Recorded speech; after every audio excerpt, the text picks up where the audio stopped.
The Heavenly Christmas Tree by Fyodor Dostoevsky. I am a novelist, and I suppose I have made up this story. I write I suppose, though I know for a fact that I have made it up, but yet I keep fancying that it must have happened somewhere at some time, that it must have happened on Christmas Eve in some great town, in a time of terrible frost. I have a vision of a boy, a little boy, 6 years old or even younger.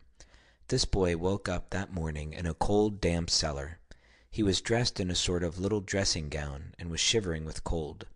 There was a cloud of white steam from his breath, and sitting on a box in the corner he blew the steam out of his mouth and amused himself in his dullness, watching it float away.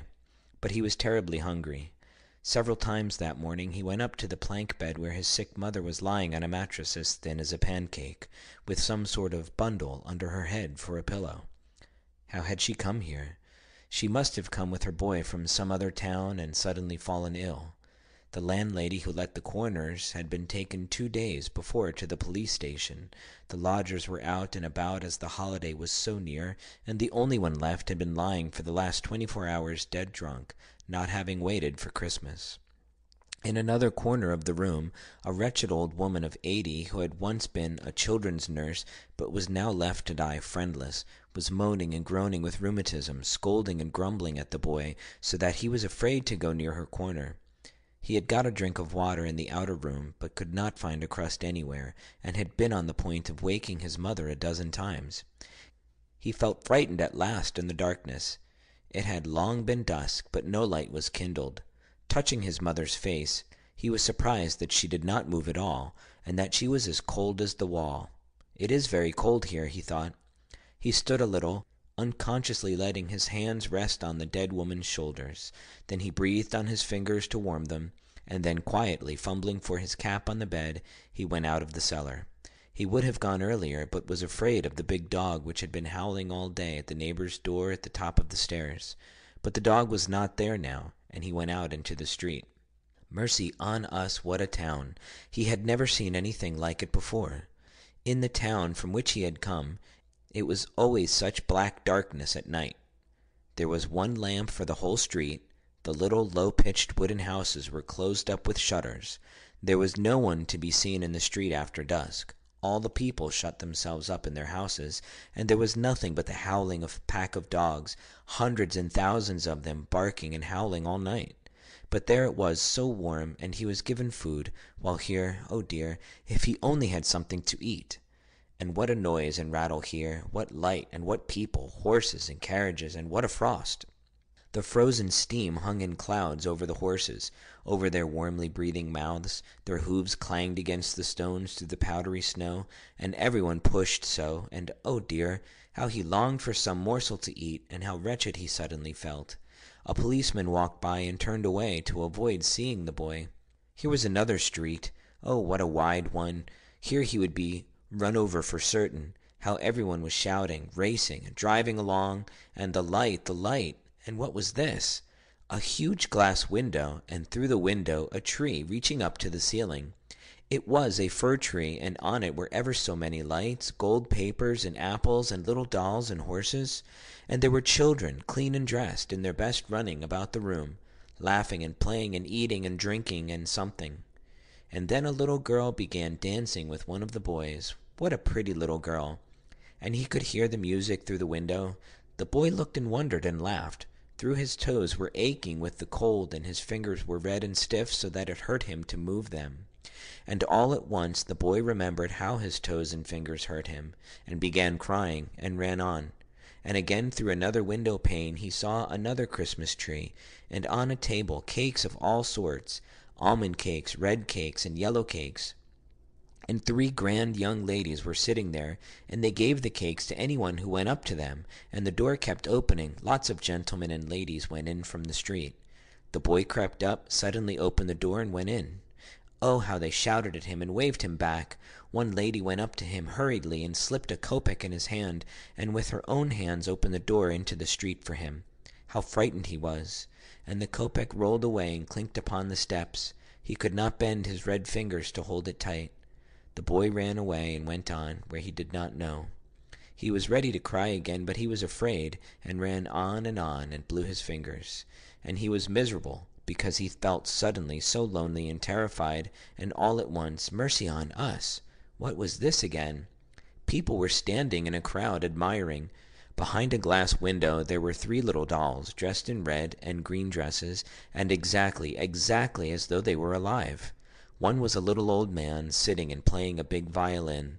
The 2 others were standing close by and playing little violins, and nodding in time, and looking at one another, and their lips moved. They were speaking, actually speaking, only one couldn't hear through the glass.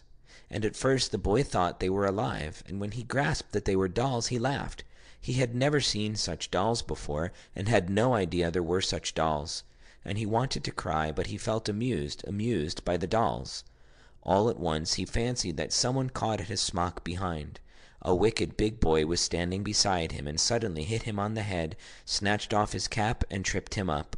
The boy fell down on the ground, and at once there was a shout. He was numb with fright. He jumped up and ran away. He ran, and not knowing where he was going, ran in at the gate of someone's courtyard, and sat down behind a stack of wood. They won't find me here. Besides, it's dark. He sat hurriedly up, and was breathless from fright, and all at once, quite suddenly, he felt so happy. His hands and feet suddenly left off aching, and grew so warm as though he were on a stove. Then he shivered all over. Then he gave a start. Why, he must have been asleep.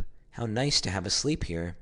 "I'll sit here a little, and go and look at the dolls again," said the boy, and smiled, thinking of them, just as though they were alive. And suddenly he heard his mother singing over him, "Mammy, I am asleep. How nice it is to sleep here."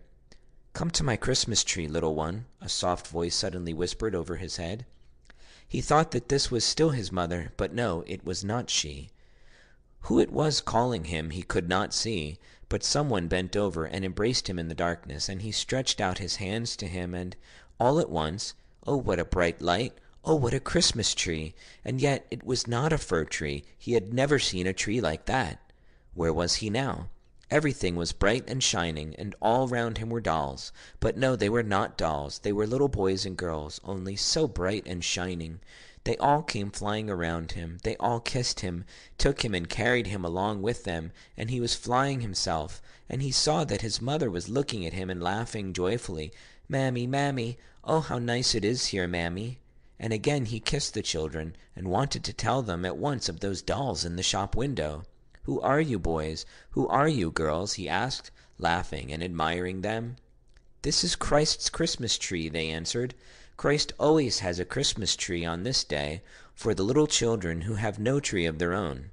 And he found out that all these little boys and girls were children just like himself, that some had been frozen in the baskets in which they had as babies been laid on the doorsteps of well-to-do Petersburg people.